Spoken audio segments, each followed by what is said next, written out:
आखिर 3 बार फांसी लगने के बाद भी कैसे जिंदा रहा था ये इंसान। 15 नवंबर 1884 को इंग्लैंड में जॉन ली को एक महिला के कत्ल के जुर्म में दोषी मानते हुए कोर्ट ने फांसी की सजा सुनाई। सजा सुनाई जाने पर जॉन ली कोर्ट में चिल्लाता रहा कि वो बेकसूर है, अगर कहीं भगवान है तो वो उसकी मदद जरूर करेंगे। 23 फरवरी 1884 ये वही दिन था जब जॉन ली को फांसी दी जानी थी। फांसी देने से पहले फांसी के फंदे, रस्सी, तख्त को मजबूती से जांचा तथा परखा गया ताकि फांसी में किसी भी प्रकार की रुकावट न आए। अब जॉन ली को फांसी के तख्त पर लाया गया। जल्लाद ने जॉन ली के चेहरे को काले कपड़े से ढक दिया, गले में फांसी का फंदा डाल दिया। आदेश मिलते ही जल्लाद ने हैंडल को दबाया लेकिन तख्त नहीं खुला। बार बार हैंडल दबाता रहा लेकिन तख्त नहीं खुल रहा था और फांसी एक दिन के लिए टाल दी गई। इसके बाद जांच शुरू हुई तथा आजमाइश के तौर पर जॉन ली के समान वजनी पुतले को फांसी पर लटकाया गया और तख्त खुल गया। दूसरे दिन जॉन ली को फिर से फांसी के लिए लाया गया और उस दिन भी तख्त नहीं खुला। जॉन खुशी से चिल्लाया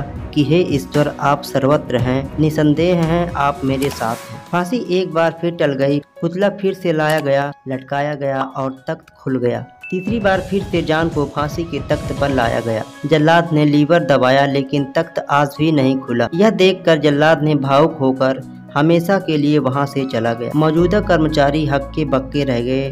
फांसी फिर से टल गई। केस अब हाई अथॉरिटी के हाथों में था। हर एक चीज गहराई से जांच पड़ताल की गई कि आखिर एक शख्स 3 बार फांसी से कैसे बच सकता है। इतिहास में ऐसा कभी नहीं हुआ था और जांच में भी कुछ भी नहीं मिला और मान लिया गया कि लॉक के अटक जाने से ऐसा होता रहा होगा। क्या अब जॉन ली को शूट किया जाना चाहिए? जज ने हर पहलू पर गंभीरता से विचार किया और माना कि जब जब जॉन को फांसी दी गई होगी तब तब वह पल पल हर पल मरा होगा। जज ने अभी माना कि कानून ने जॉन को फांसी पर चढ़ाकर 3 बार मारा है। कानून भी ईश्वर के आगे नतमस्तक हो गया और जॉन को छोड़ दिया गया। जॉन ली को लगाए गए उस फंदे को हमेशा के लिए उतार दिया गया और म्यूजियम में सुरक्षित रख दिया गया। ब्रिटिश कानून असफल रहा क्योंकि उन्हें ईश्वर की ताकत और जॉन ली के बेकसूर होने का एहसास हो चुका था। रिहा होने के बाद जॉन ली अपने परिवार के साथ लंदन चला गया। अक्सर लोगों द्वारा सवाल पूछे जाने पर जॉन ली यही कहता था कि फांसी के वक्त वह एक अद्भुत दृश्य प्रकाश अनुभूति करता था। यह प्रकाश काला कपड़ा हटाने के बाद ही अदृश्य हो जाता था। इसके बाद जॉन ली समाज सेवा और चैरिटी से जुड़ता चला गया। 80 वर्ष की आयु में जॉन ली का निधन हो गया।